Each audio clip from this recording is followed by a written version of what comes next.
forma u otra afectan al mundo. Adelante. La transición es dramática una vez más. Un sustento documental por parte de las autoridades se encuentra en una gravísima crisis que nos lleva a exigir la publicación de todas las actas electorales, su verificación por instituciones imparciales y el respeto al resultado emanado por la voluntad del pueblo venezolano. Resultan altamente condenables los atropellos contra las instituciones democráticas y el uso de la violencia política que estamos observando en Venezuela. Esas actuaciones autoritarias son profundamente injustas y echan abajo las conquistas sociales y políticas logradas con el esfuerzo de generaciones. República Dominicana estará siempre del lado de la democracia, donde sea, cuando sea y ante quien sea.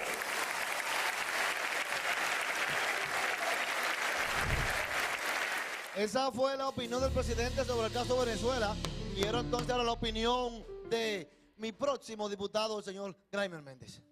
Bueno, mira, ante todo felicitar la postura de la República Dominicana, porque quien habló no solo fue el presidente Abinader como individuo, habló el Estado Dominicano frente a una situación tan lamentable, tan gravosa, 3 semanas después de unas elecciones y la entidad que tiene que presentar la prueba de un triunfo de un hombre que ya fue declarado ganador por la Comisión Electoral y cuyo proceso está en la Suprema, en la sala que tiene que ver con lo electoral, y 3 semanas después la Junta Central Electoral de Venezuela no presenta las actas. Yo creo que estamos ante un hecho evidente de robarse un proceso electoral. Evidente, no tiene duda sobre eso. Ahora, no solo fue eso lo importante, Gerald, lo que dijo el presidente Abinader en la asamblea, sino lo que se hizo después en Palacio Nacional con 22 naciones, sí, haciendo la declaración de Santo Domingo en la que rechaza ese comportamiento del presidente Maduro, sino que también hace una petición expresa y directa de que exigen la presentación de las actas 22 naciones, entre lo que está Estados Unidos, está Italia, está la Unión Europea y un sinnúmero de países de toda la región, España también y Latinoamérica. Entonces, yo creo que la República Dominicana ha hecho una demanda justa y correcta en el contexto de lo que tiene que ver con la empatía latinoamericana, de que no se puede permitir que Maduro se coja unas elecciones impunemente. Bueno, si de cogerse elecciones, y a mí me parecería que sería lo justo. Mira, lo primero es que yo quiero insistir en lo que he dicho desde el principio. Tú no puedes desvincular lo que ha pasado en Venezuela. Yo diría más bien petróleo y actas. Petróleo y actas. Y si nosotros analizamos lo que ha sido todo el fenómeno latinoamericano, para no irnos mucho más allá y para no preguntar, ¿perdón? No, déjame terminar. Cuando termino brevemente, puedo ser breve, pero debo terminar, termina, ¿verdad? Termina, porque Ivonne. de eso que se trata, ¿o no? Claro, termina. Exacto. Entonces, cuando hablamos de actas, lo primero que hay que explicar cuál es el proceso y cómo funciona. Pero yo escuchaba incluso al presidente de Brasil, a Lula, hablar de actas. Y he escuchado a otros presidentes que se supone que muestran más como una fracción o posiciones distintas del progresismo. Yo digo, y quiero preguntar, ¿quién le pidió, por ejemplo, cuántos fueron los que votaron en las elecciones de Venezuela? Más del 50%. ¿Cuántos votaron en República Dominicana? Menos del 50%. ¿Quién le pidió actas al presidente Luis Abinader? Perdón. Porque la Junta Dominicana presentó los resultados. Voy a hacer las preguntas y tú respondes después para no distendernos, porque yo te dejé expresarte. Está diciendo que aquí se hizo un proceso igual. Permíteme, por favor. Tú No somos iguales. Perdón, tú agotas tu turno. Pero me permite terminar porque estamos contra el tiempo. ¿Quién le pidió a Lula las actas en el caso de Brasil? ¿Quién? Porque fue un proceso transparente. Graimer, ¿me permites que termine? La Junta de ellos presentan los resultados. Bueno, pero, ¿por qué la Junta de Venezuela no presenta los resultados? Entonces, ¿va a tumbar la página desde las elecciones? Pero déjame terminar. Nada más yo te pido por educación, ¿verdad? Y por decencia que me deje terminar. Parece que se establece una conexión. Es un boicot. Interrumpiendo a Ivonne Ferreras, no lo creo. Y la iglesia satánica de Detroit Por eso es que yo digo que estamos enfrentados a un Goliat satánico. Miren, compatriotas, nosotros estamos enfrentados a unos demonios. Cuando yo digo que estamos enfrentados a unos demonios, no estoy exagerando. Qué charlatán, Maduro. Ellos tienen un pacto satánico con la iglesia satánica de Estados Unidos. Bueno, y esa La fueron... Sayona se pone un medallón y unas cosas raras. Porque tiene un pacto con Elon Musk y la iglesia satánica de Detroit.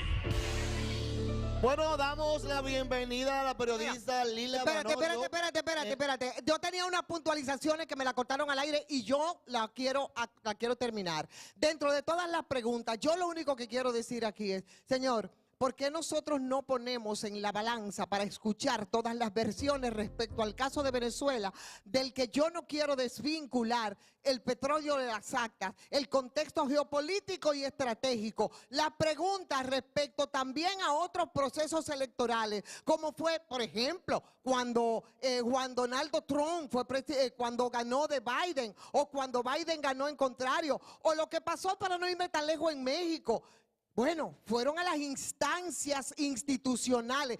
Yo no estoy asumiendo posición porque me cuido de asumir posición. Ahora, el derecho a la duda es un derecho que me asiste, porque como yo no soy ni idiota, ni me manejan las grandes cadenas internacionales, ni los cortes selectivos, bueno, pues yo tengo que preguntar respecto a todos esos procesos, ¿cuál es la diferencia que se te hace? Si tú te vas, y se lo vamos a preguntar a la periodista que Lila Manoyo, ¿cuál es, por ejemplo, cuál es lo que el tiempo que le daba al Consejo Nacional Electoral de Venezuela? Eran 30 días. Entonces, a partir de ahí, yo creo que son válidas las preguntas para que nosotros tengamos otras versiones. ¿Cuántos días faltan para 30? No son 30 días. ¿Cuántos son? No son 30 días. ¿Cuántos son, Lila? Son 48 horas. La ley electoral en nuestro país establece que el Consejo Nacional Electoral tiene hasta 48 horas para presentar los resultados desglosados. Es decir, esto le permite saber no solo a qué candidato, cuántos votos obtuvo cada uno de los candidatos, cuántos votos obtuvo en cada uno de los estados, en cada una de las parroquias, en cada uno de los centros e incluso en cada una de las mesas electorales.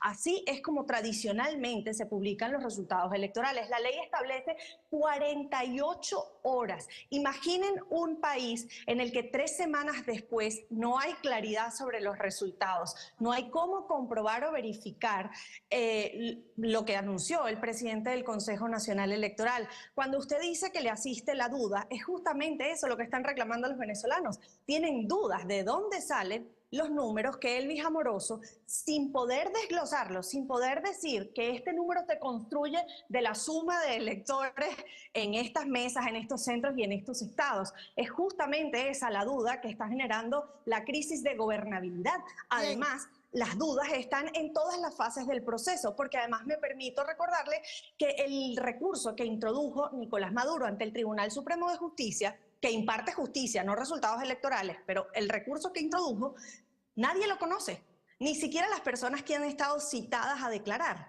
Cuando han pedido el expediente, no se les ha permitido el expediente, es decir, nadie sabe exactamente qué está pidiendo Nicolás Maduro en el recurso, porque el documento, cuando debería ser público, como todos los expedientes judiciales, ha sido prácticamente reservado.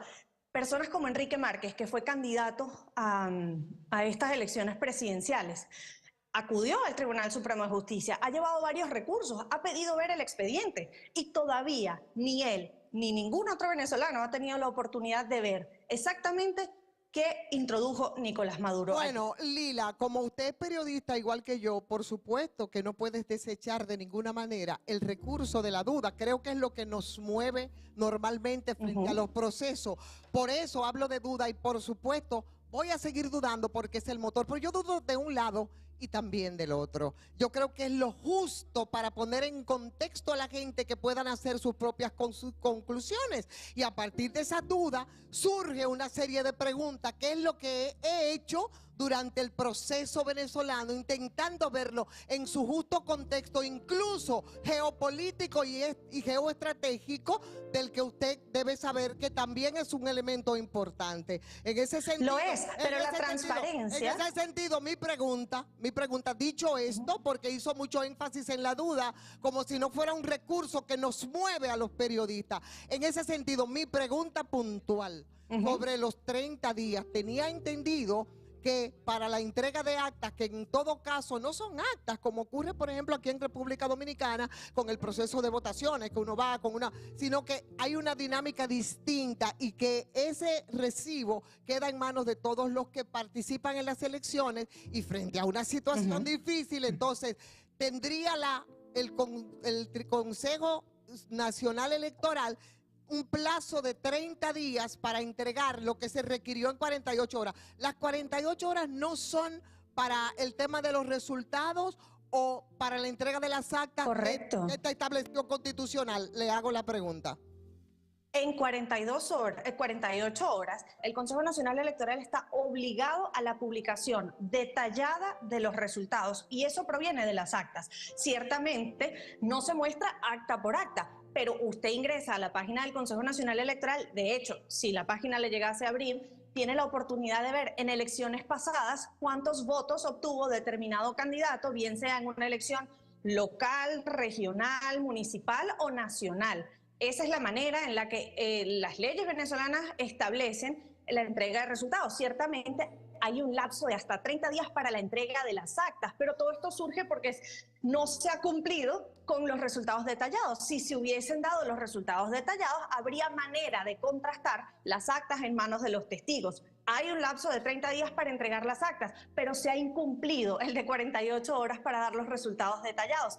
Y han podido dar en estas 3 largas semanas de incertidumbres y de dudas que están colmando a los ciudadanos y en un estado básicamente de mucha incertidumbre, de mucha angustia, esto se ha podido solucionar fácilmente con transparencia, con la transparencia que obliga a un proceso electoral cuando vas a dar un resultado desglosado, y la transparencia mostrando las actas que no solo en Venezuela, sino la comunidad internacional también está exigiendo. Lila, bienvenida, Graimer Méndez de este lado. Mire, eso que está en pantalla ahora es la página precisamente del Consejo Nacional Electoral, que 3 semanas después, está bien, no cuelgue las actas. Vamos a suponer que tú no has resuelto eso, pero porque tiene que estar cerrada la página de una entidad oficial que tiene que dar un servicio público a todos los venezolanos. Eso por un lado. ¿Usted sabe cuándo fue la última vez que en este país pasó eso?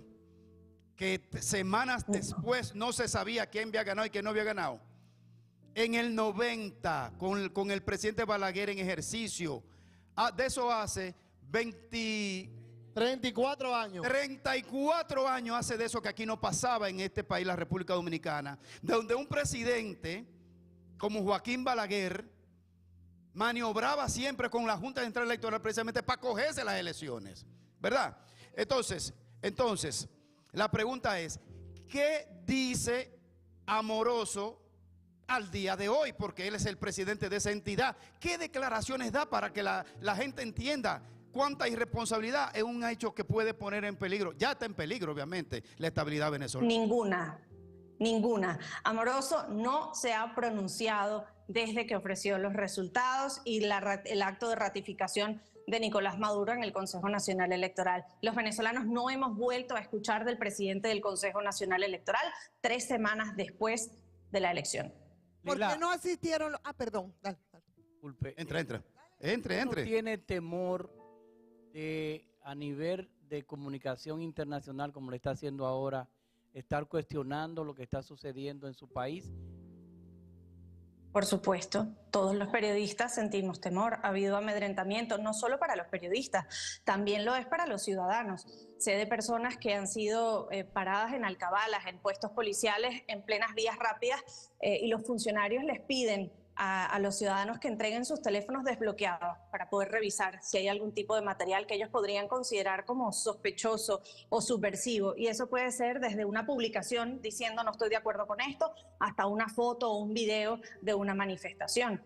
Hay personas detenidas por mostrar su disenso, incluso en el canal del Estado, por cierto. El Sindicato Nacional de Trabajadores de la Prensa ha denunciado que alrededor de 100 trabajadores vinculados a la televisora venezolana de televisión y a otros medios estatales han sido despedidos injustamente por publicar un estado en redes sociales como por ejemplo WhatsApp, mostrando su apoyo a Edmundo González Urrutia. Gracias, Lila, por compartir con nosotros. Te saluda Daniel Lajara, acá en República Dominicana. Quiero saber dos cosas. Primero, ¿cómo está actualmente el ambiente en Venezuela? ¿Qué se respira? ¿Cuál es la situación ahora mismo? Hasta este momento, ¿qué sucede? Y segundo, quiero saber cuál es la reacción después de esa gran marcha de María Corina Machado, que tuvo un gran impacto en los medios de comunicación a nivel internacional. Y le agregaría ahí, Lila, si se realizó también la marcha del oficialismo, porque tenemos entendido, y están las imágenes de que hubo 2 marchas. ¿Cómo fue también ese proceso, agregado a lo que pregunta Daniel? Sí, a ver, comienzo por la última. En efecto, hubo una manifestación oficialista desde la Avenida Libertador hasta el centro de Caracas, el Palacio de Miraflores. Allí Nicolás Maduro se dirigió a su militancia. También hubo en Caracas y en otras ciudades del país. En algunas no se pudo hacer la convocatoria de la oposición, como por ejemplo Maracay, porque los funcionarios de la Guardia Nacional evitaron que los ciudadanos llegaran al sitio de concentración dispersándolos con gases lacrimógenos. Hay un odontólogo que fue detenido. También una joven artista plástico que hizo un tanque con cajas de cartón y que tenía palabras alusivas a la paz, a la conciliación, al encuentro, pues ella también fue detenida. Horas más tarde la liberaron.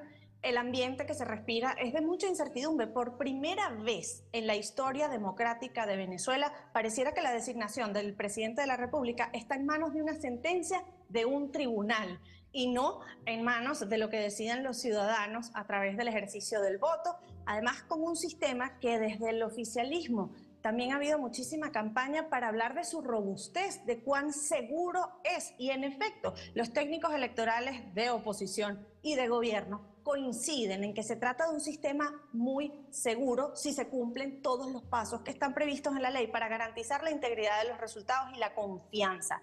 Justamente ese es uno de los reclamos que hacen los ciudadanos hoy. Pero el ambiente del país, o sea, hoy, perdón, disculpe, ¿cómo están ustedes hoy? ¿Qué sucede hoy? ¿Cuál es el ambiente después de la marcha? ¿Se llegaron a encontrar, los dos sectores se llegaron a encontrar, tal cual como...? No se encontraron, las convocatorias fueron en lugares distintos de la ciudad. Poco a poco la gente está tomando su normalidad, su cotidianidad, o sea, pero hay una gran incertidumbre. Se está trabajando, es decir, Lila, se trabaja, la empresa abren, los empleados públicos van, las escuelas funcionan. ¿Cómo está funcionando el país? Sí, el país está funcionando con la tranquilidad que se puede tener si no sabes todavía el resultado electoral. Es decir, hay mucha incertidumbre, la gente está preocupada, pero están cumpliendo con sus obligaciones. Bueno, pues, el país no puede parar. El país está vuelto a la normalidad, pero mi pregunta es sobre el otro anuncio hecho por el presidente Nicolás Maduro, me parece que para el final de este mes, respecto a una especie de consulta, él llamaba elecciones, para que la gente pueda un poco decir qué es lo que ellos necesitan de manera prioritaria en sus comunidades, ¿sabe de lo que le estoy hablando? O sea, ¿qué reacciones ha provocado ese anuncio, diríamos, del presidente Nicolás Maduro? Bueno, para la mayoría de los venezolanos una propuesta como esa es risible, porque es evidente en un país en el que no hay electricidad durante 8 horas diarias en muchas partes de Venezuela, en las que no tienes un servicio de agua de manera continua, en la que prácticamente la educación está dinamitada porque tienes a niños que solamente acuden al sistema público 2 días por semana, no porque quieran ir solo 2 veces a la semana a clases, sino porque solo funciona la escuela 2 veces por semana. Hacer una consulta para preguntar cuáles son las principales necesidades, primero, es absurdo, y en segundo lugar estarías hablando de una persona cuyo periodo presidencial termina en enero, sin saberse el resultado electoral de las elecciones del 28 de julio. Estas preguntas le corresponderían a quien haya resultado ganador. Se está pidiendo una salida. ¿Se ha escuchado algo de que Maduro pudiera entrar en una concertación de una salida ante el eventual desconocimiento total de esas elecciones? Bueno, Bueno, esa es la intención y la iniciativa que han tenido presidentes como Lula, como Petro, inicialmente Andrés Manuel López Obrador, lograr no solo la publicación de las actas, sino también negociar algunos acuerdos que permitan que ese cambio de gobierno en el país, que se habría derivado del resultado electoral del 28 de así de comprobarse. Lila, usted dice que esa fue una propuesta de Lula, de Petro. No, esa es la iniciativa que hay que encabezan Lula, Petro e inicialmente Andrés Manuel López Obrador. No solo han propuesto mostrar las actas, sino también que haya organismos internacionales que verifiquen y participen en ese peritaje. Pero adicionalmente también está la propuesta de un gobierno de coalición que permita la transición y ciertas garantías para quienes hoy están en el poder dejarían de estarlo y no se sientan tan al estilo. Gracias, Lila Banurio.